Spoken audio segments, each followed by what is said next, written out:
যেহেতু হচ্ছে আওয়ামী লীগ নিজের ইচ্ছায় নিজেদেরকে গণশত্রু হিসেবে বিবেচিত করছে, তো তারা যেহেতু জনগণের শত্রু, জনগণও তাদেরকে প্রতিরোধে নেমে যাবে।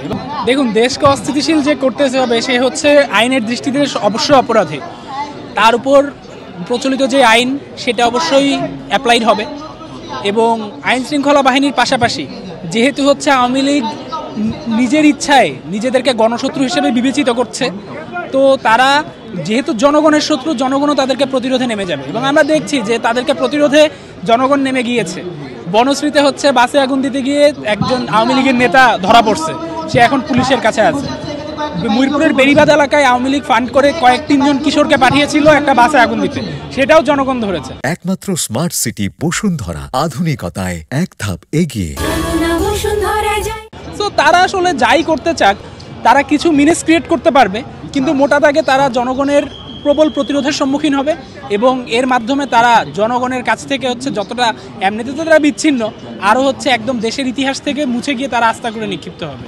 এছাড়া আসলে আর কোনো ফলাফল। আজকের রায় তো আসলে আমাদের মানে এটাকে বলবো যে আমরা 5 আগস্ট বাংলাদেশের জনগণ যে রায়টা দিয়েছে সেটার আসলে একটা লিখিত বা ডকুমেন্টেড রূপ। মানুষ তো আসলে মানে কোর্ট কাচারির ভাষা তো আসলে দলিল দস্তাবেজ ছাড়া হয় না, তাই সেই দলিল দস্তাবেজের মাধ্যমে 5 আগস্টের রায়কে একটা লিগালাইজ ডকুমেন্টেশনের মাধ্যমে আনা হলো।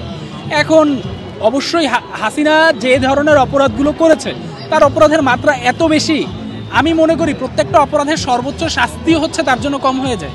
তো আসলে সর্বোচ্চ শাস্তি ছাড়া আমি তার রায়ের ক্ষেত্রে খুব বেশি মানে আমার লো এক্সপেকটেশন একদমই নাই।